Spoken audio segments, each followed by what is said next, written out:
All right, class. Excuse me. Welcome back to English 2333. We're going to take up where we left last time. Take up where we left off last time. Now, last time, class, we finished up our discussion on Jonathan Swift. I'd given you some questions to think about. I asked you to answer those for homework. Then I discussed those answers in my last lecture. And we talked about those, or I talked about those. If we were in class, we would have been talking about them. And I talked about them and lectured on that. So very good. And then class, we talked about if we go to once again, our course policies and calendar, we noticed that we had conferences. I lectured to you on what you needed to do for your oral presentation. I sent you over the oral presentation sign-up sheet, and then I gave you a deadline to do what you needed to do in regards to pitching your possible oral presentation topic to me. And I gave you a deadline of Monday of turning those in. So you did turn those in on Monday. And I am going through those this week. I have been evaluating those. And those should be back to you shortly. I should have them back to you. You see, turn them in Monday. I should have them back to you, class, certainly by this upcoming Wednesday. Okay. So once again, we've got the oral presentations set. Now, if you did not do that, class, I have no idea why you wouldn't have. That's problematic, once again, because we had a Monday deadline. Once again, class, when I'm lecturing, one of the most important things you need to do for these virtual lectures, class, is intensely listen and intensely take notes of everything.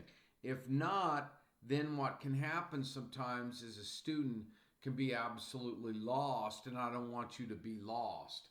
So once again, remember the importance of these lectures.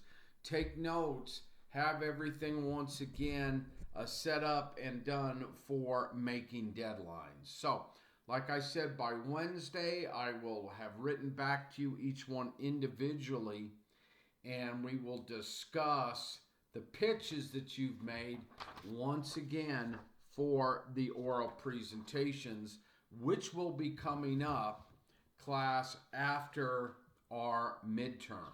All right? So,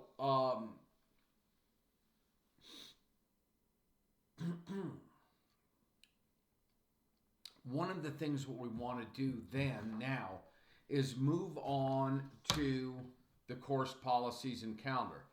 Now, class, on the week of March 10th through 12th, remember, we will have a midterm, and I will give you a study guide ahead of time. I will go over what the midterm is going to be about. It's going to deal with nothing that I haven't discussed in my lectures, nothing certainly that you have not read that's on the course policies and calendar. And I will give you a study guide, ahead of time that you'll be able to study. We will talk about, once again, the midterm, and that will be for the next time. Now, the midterm will concern, or possibly concern, what we're looking at will be Jonathan Swift and Voltaire. And I'm going to lecture today, class, on Voltaire and give you some questions in regard to Candide that you can think about and do for your homework. Now, class, Voltaire starts in our textbook on page 369, and I wanted to illuminate some of the aspects of Voltaire's life as we prepare and you prepare to get in and once again read his phenomenal book, Candide, which I read for the first time. The first time I encountered Candide, I was 22 years old, and I read it.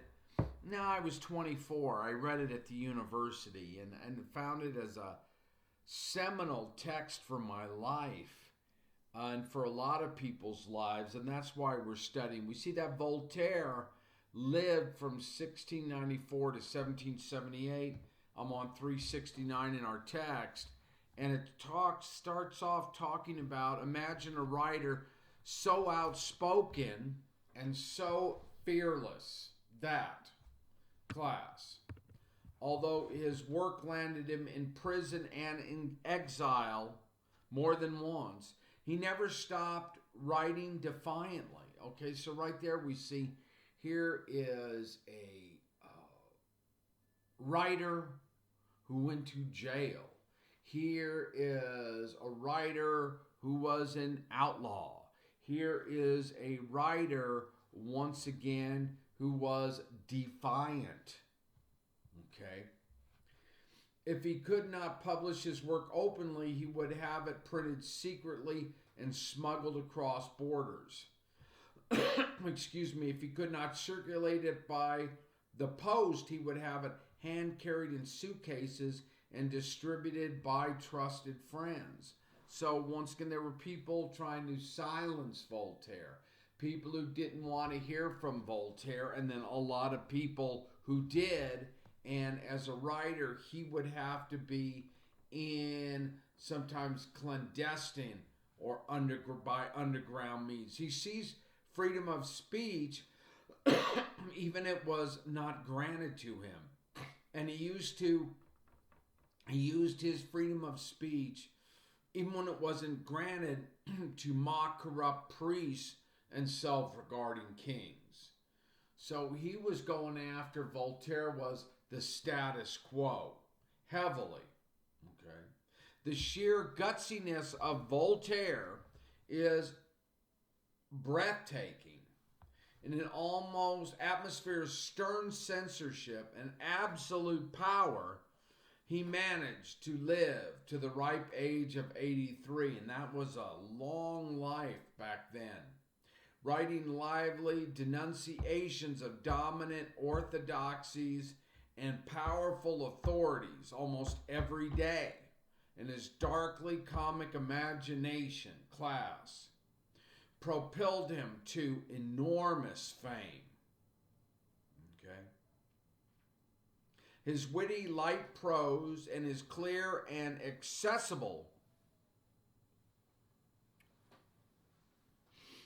style allowed him to popularize many of the revolutionary goals of the Enlightenment. And what were we dealing with in the Enlightenment class? Human rights, the value of freedom, and tolerance. Tolerance. The hope for progress through reasoned debate. Voltaire. Reasoned debate. And the urgent desire to end human suffering. So that's what we'll see dealing with in Candide, is constant and in times humorous ways, constant human suffering, right? How do we end it? How did he end it? Once again, why was he looking for that end to constant suffering? Human suffering, but of course, to be alive in some ways at different degrees is to suffer. To be alive, there's got to be some aspects, or there can be, of suffering. Just like hopefully to be alive, there's aspects of joy, there's aspects of hope, there's aspects of satisfaction, there's aspects possibly of striving, but also inherent. One way or another, everyone is going to face some aspect of suffering, class. It is in No small part, thanks to Voltaire, that these ideals shape even our political landscape today. Once again, still politically. How do we help people not suffer so much? How can we find an end or an alleviation some way? The ideal of poverty. How do we give people hope? How do people receive meaning? How do people come to a place to once again have a better life? Class. Bold, witty, and rebellious, Voltaire was a trouble to his parents as a child, and he became a trouble to the authorities for the rest of his life. So remember that. He was a trouble to his parents, he was a trouble to the authorities, kind of a rebel, class. He was a rebel. He was born in Paris in 1694 to a middle-class family, and at the age of 10, he went to a boarding school run by Jesuit priests, where he developed an enthusiasm for literature, and he had a passionate, once again, opposition to organized religion. All right? Passionate opposition, class, to organized religion. So sparkling and brilliant was his conversation that he won powerful friends, but his propensity for satire also brought him enemies, class. So he had friends, he had enemies. An attack on the acting head of state got him locked in the Bastille prison in Paris for almost a year. The young writer, who was now known as he started growing up as Voltaire, spent 3 years in exile in England after a quarrel with a French nobleman. There he met the writers, and class, it's interesting to know that he met the great poet Alexander Pope, and who we last studied, he did meet and know Jonathan Swift. So we saw certainly in Gulliver's Travels that propensity towards satire, that propensity towards poking fun, that propensity to allegorically looking at society through other means, we also see in Voltaire. In 1750, Voltaire moved to Potsdam in Prussia, where he joined the court of the young Frederick, later be known as Frederick the Great. He and Frederick argued. Frederick waged violent warfare and asserted power high-handedly. Voltaire was invited once again back then to leave. Voltaire was no atheist. He once said that if God did not exist, it would be necessary to invent him. His own religion is usually known as deism. That is, faith in a God who created the world and then stands back, allowing nature to follow its own laws and never intervene. The deist's signature metaphor was God as a type of watchmaker, which then ticked away on its own. As far as human beings were concerned, God gave them reason and then left them free to use it. Deists, and we see this throughout what we're going to be reading and dealing with in the questions I'm going to have for you a bit here in Candide, okay? Within Candide. Deists disagreed about whether God had instilled human beings with a love of virtue and whether there was an afterlife of rewards and punishments. Voltaire claimed that it was impossible for humans to know anything beyond their senses, class. So God's will must remain mysterious. And he believed that humans should use their senses and their reason to understand how the world works and to the best of our ability to make it better. So fascinating, class. God makes the world in this aspects of deism. God steps back from the world and then lets humans figure it out. Humans to make their own mistakes. Humans to fall to their own follies, possibly, as we see throughout Candide. Humans trying to figure out what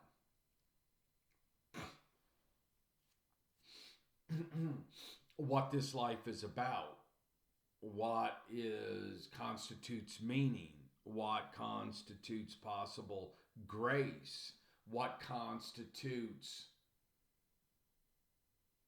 humanity, right? How can we make it better? And a lot of times, how can humans, class, that we see, how can humans fail, right? How can humans fail? And that's something, class, that I think is so important in Candide, but how literature mirrors real life in addition, even while we're reading Candide, our own lives is how do humans fail? How do humans make mistakes? How do humans realize that, once again, they are not in themselves gods. They are not in themselves deities. And to fail, class, sometimes, once again, as humans, in some ways, is to succeed. Because one can't have, once again, very seldomly success without some aspect of failure. Class, Voltaire wrote Candide in part as a response to a piece of news that shook him and many of his contemporaries badly. So let's find out what it is that shook up Candide so badly, Voltaire so badly, and why, once again, he decided that it was time to write Candide. In class, now we're on page 370. I'm illuminating this text for us. On November 1st, 1755, a devastating earthquake hit Lisbon in Portugal. Upwards of 30,000 people died. It's a lot for an earthquake. Voltaire, writing almost obsessively about this tragedy in his letters, wondered how anyone could make a case for an optimistic philosophy in light of what had happened. Okay. Where's the optimism, class, in death? How could someone find optimism or the goodness of God when 30,000 people have died in an earthquake? So that wondering, once again, continues nowadays, right? People wonder, That's why many people question or wonder once about God. My wife often tells me that her father, who was in World War II, certainly was a man. It doesn't make any difference whether you are or aren't or anything, but we talk about these things as Voltaire is dealing with God. Her father came back from World War II, and after World War II, he had some real trouble with the concept of God, wondering if there was a God. If there was a God, why was there World War II? Class. Philosophical questions that we deal with in literature. What does it mean to believe in God? What does it mean not to believe in God? What does it mean to believe in some other deity? Okay. What does it mean to believe in Christ or maybe Buddha or Allah or some other manifestation of spirit. Candide, he wrote. He worried over Alexander Pope's assertion in his essay on man that whatever is right. Could anyone really believe that this was God's will, that a just and rational God had created this world, and that it was, in the words of the German philosopher Gottfried Wilhelm Leibniz, the best of all possible worlds. So you want to talk about optimism, the best of all possible worlds. And that's what we see over and over again in Candide, is that philosophical bent on whether this is the best of all possible worlds. Voltaire's absurd philosopher Pangloss is a caricature of the German philosopher Leibniz.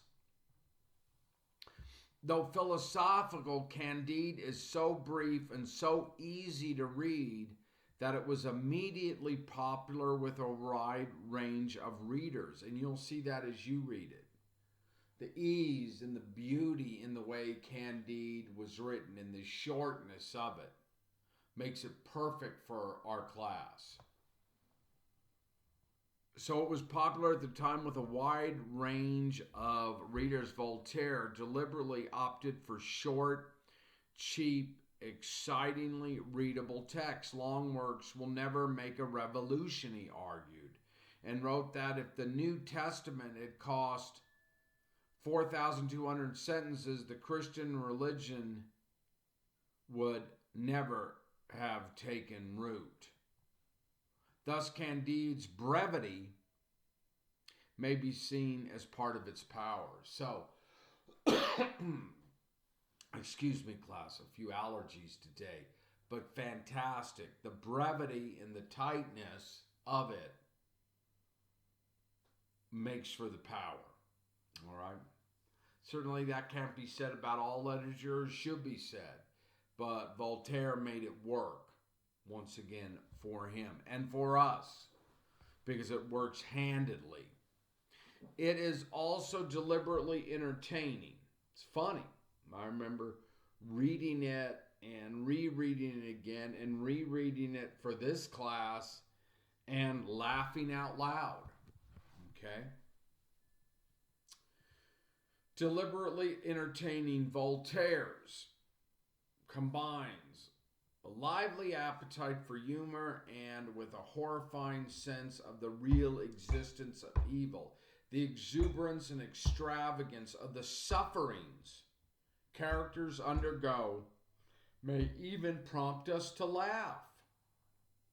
Like I mentioned earlier, I certainly do every time I read it. The plight of the old woman whose buttocks has been cut off to make rump steak for her starving companions, the weeping of two girls whose monkey lovers have been killed, the glum circumstances of 6 exiled, poverty-stricken kings. But Voltaire also manages to keep his readers off balance throughout. Ripped, cut to pieces, hanged, stabbed in the belly. The central characters of Candide keep coming back to life at opportune moments as though no disaster could have permanent effects. The extravagances of the story are therefore uncomfortably matched by the extravagances of real life.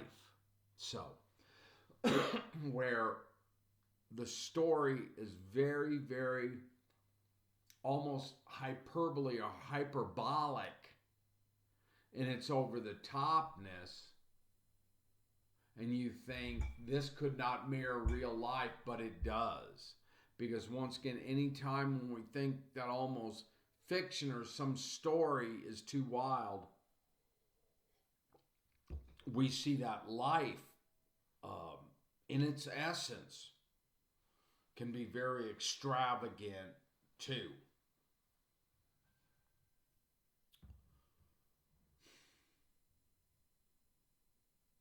And one of the things that Voltaire does in Candide is he makes the reader confront the horrors of the story. The horrors are what's happening to the characters within Candide, and also, class, on another level, to confront the horrors of real life and humanity. Okay? Because we know that. But also, the flip side to the whole picture of life outside of literature is the beauty of it, right? The beauty of it. Because we can't have darkness without light. We can't have light without darkness. That's the way the world works. That's the way even science works. Darkness and light. Darkness and light. Nighttime darkness, sunrise in the morning light. They're both there. Okay. Desperation and hope, class. They're both there.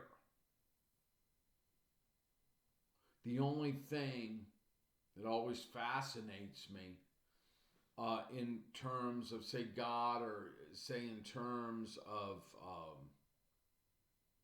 Scripture in one way, it tells us in Scripture, which is fascinating, the only thing that was 100% pure brightness and pure light, 100%, was Jesus Christ. And then, so you're thinking, wow, that's really cool. Jesus was all light. But then, and since we are in Lent, and soon there will be, which they'll have allusions to in the text too, soon we'll be coming up to that time of the crucifixion, and then eventually the resurrection, okay? From a story point of view. So even though Jesus was 100% pure light in the story, whether it's true or not, I'm not going to get into that, but say into the story of the stories in the Bible, that Jesus was 100% pure light, what did they do to him? They crucified him. They crucified him, which in a lot of ways would be the ultimate in darkness, dark and light, night and day, class. We can't have one without the other, class. Candide is a naive traveler, like Jonathan Swift's Gulliver, who does not grasp the ironies he witnessed. Okay? And so he's traveling all over the place, Candide is. Sometimes kind of blindly, not really understanding what's going on, and trying to, once again, keep hopeful as he witnesses or happens tragedy after tragedy after tragedy, class.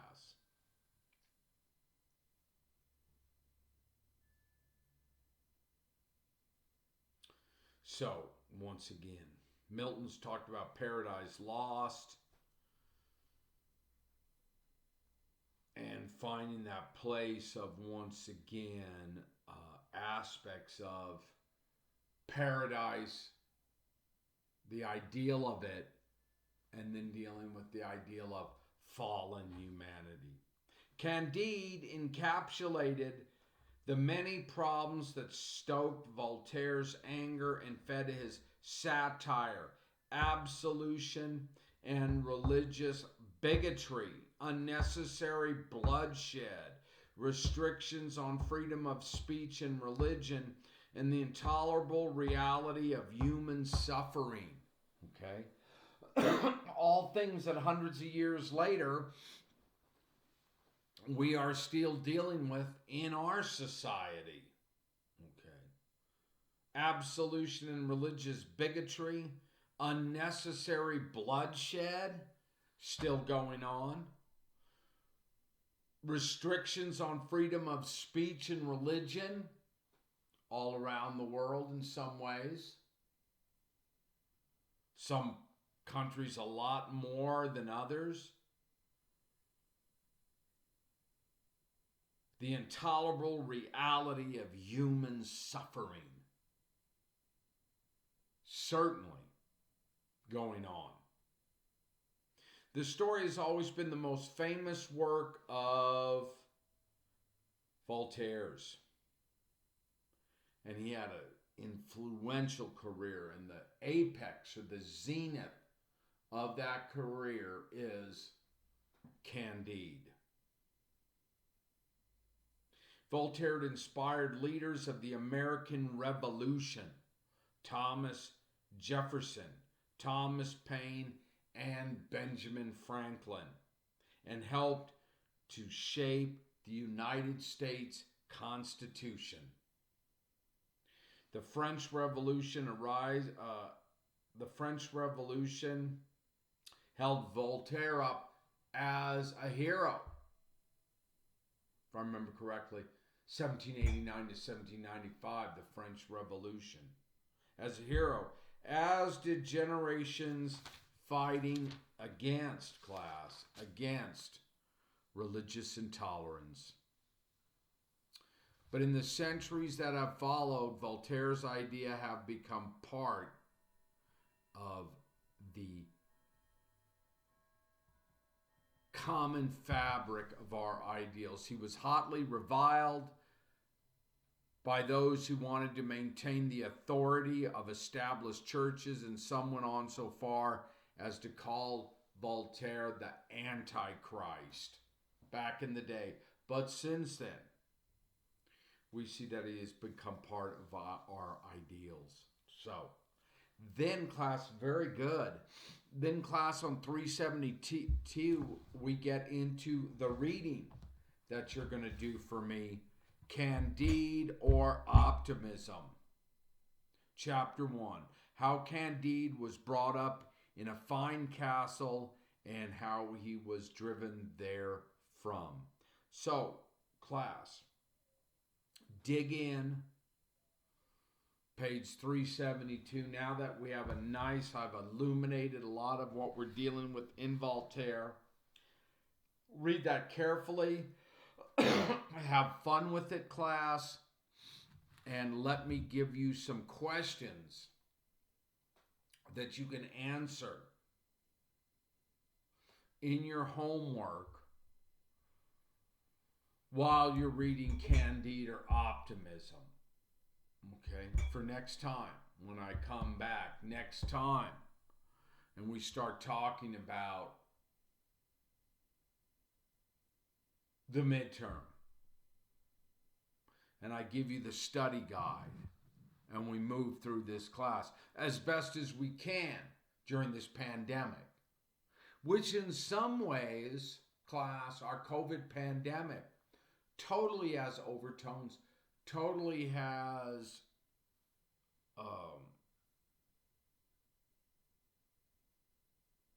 similar situations in a way to Candide, right? You will see similar situations that this whole COVID pandemic has put us in situations where we question some of the big questions about life, such as question number 1. Write this question down right now, class, in your notes. I want you to answer this for me. Write this down right now. I want you to answer this for me after you've done your readings. How is philosophical optimism depicted in Candide? How is philosophical optimism philosophy, the philosophy of optimism depicted in Candide.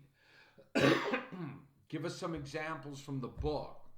Write down in the book some specific places where you can talk about that. Highlight it in your text, once again, as I have in mind. How is philosophical optimism depicted in Candide? Class. Question. Question number 2. What is the significance? What is the significance of the disease Pangloss, Contracts, and Candide? Number 2. What is the significance of the disease Pangloss, Contracts, in Candide? Question number 2. Write it down.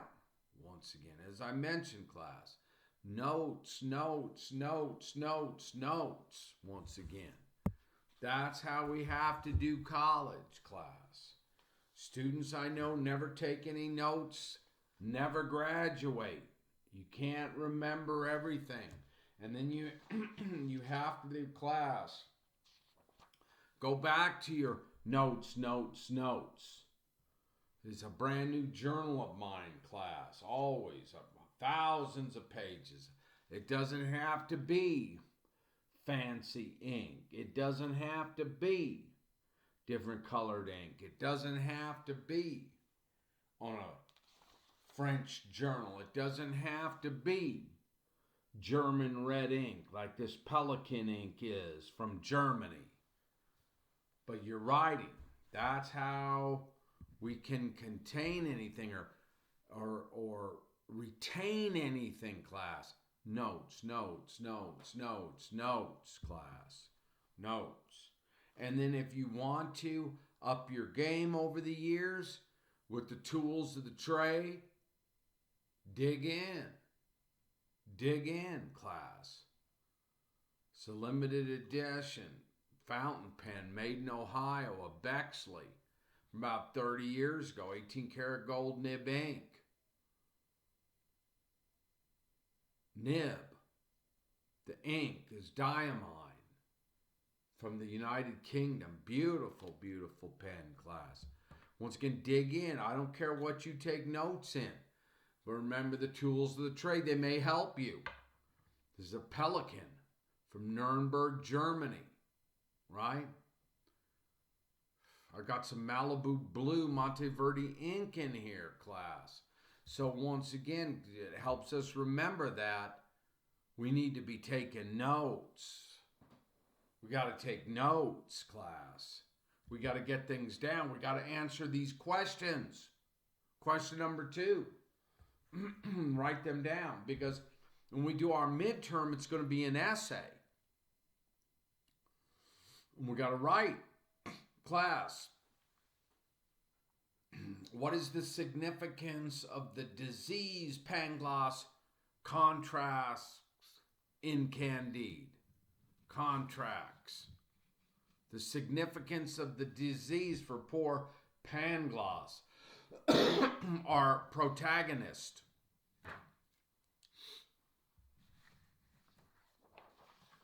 Class. Protagonist, antagonist. Number 3. Why does Voltaire choose hanging as a means of death for Pangloss in Candide? Why does Voltaire choose hanging?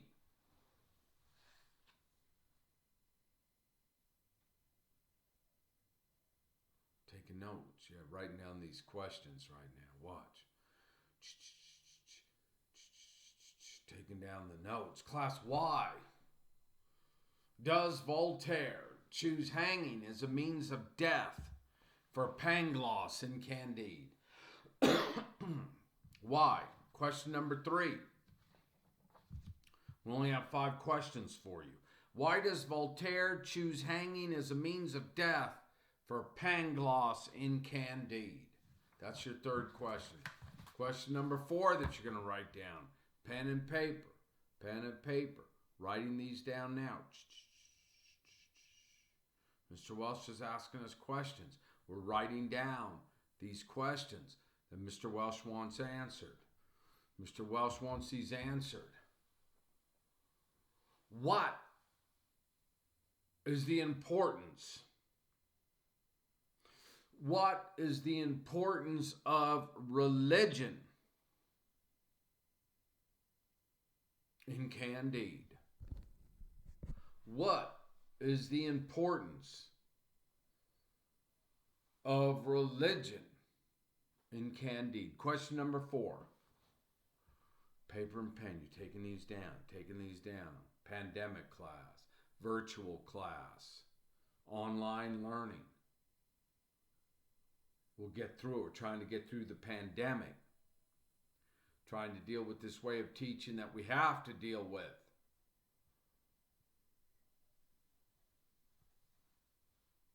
Class, what is the importance of religion in Candide? What is the importance of religion in Candide? Write this down. Start looking at these as you're reading, once again, Voltaire's Candide. This is going to be on our midterm. Take it very seriously, class. 5, our final question. How does philosophical optimism color Candide's reactions to the deaths of Don Issachar and the Grand Inquisitor? Question mark. Excuse me, class. How does philosophical optimism color Candide's reactions to the deaths of Don Issachar and the Grand Inquisitor? One more time. How does, you're writing it down, you're writing it down, you're writing it down, you're writing it down. How does philosophical optimism color Candide's reactions to the deaths of Don Issachar and the Grand Inquisitor? Class, there are your questions. So, once again, be reading Candide, be digging in, be answering these questions for me. The next time we meet, we will discuss these. The next time we meet, we're going to be talking about Voltaire. I'll be preparing you for your midterm class, and we'll be continuing our journey through English 2333. Remember, class, that also last Monday you had due for me your pitch for the oral presentation. I'm grading those. Not grading those, I'm assessing those, and I'll have those back to you by midweek next week. I think some people possibly didn't do it, and I have no idea why. It'll be hard to pass the class if you didn't do it or blew it off. And I've already told you, class, of the importance of taking notes during these lectures. So, get it in. But you've already gotten it in, class. Your pitch of everything that I sent you, the sign-up sheet for the oral presentations that we talked about, what was available. Okay, class, with that said, excuse me, good luck. Have fun with Voltaire. Have fun with Candide. It's an amazing, fun, uh, provocative short novel that still resonates today. Maybe more today now than ever, but it certainly resonated then in the end of the 1700s, 1800s. That's why we're still reading it today. And have fun with it, class. Answer those questions for me, class. Next time I'll illuminate those questions and those answers for you. And with that said, what I'm wishing you, class, is that you stay safe during this time of the coronavirus, that you have a great weekend, you stay strong in your classes. And with that said, I'll leave you as the Irish always do when they say good luck, good luck, good luck. Class, we will see you next time, and best of luck at El Paso Community College. Take care now.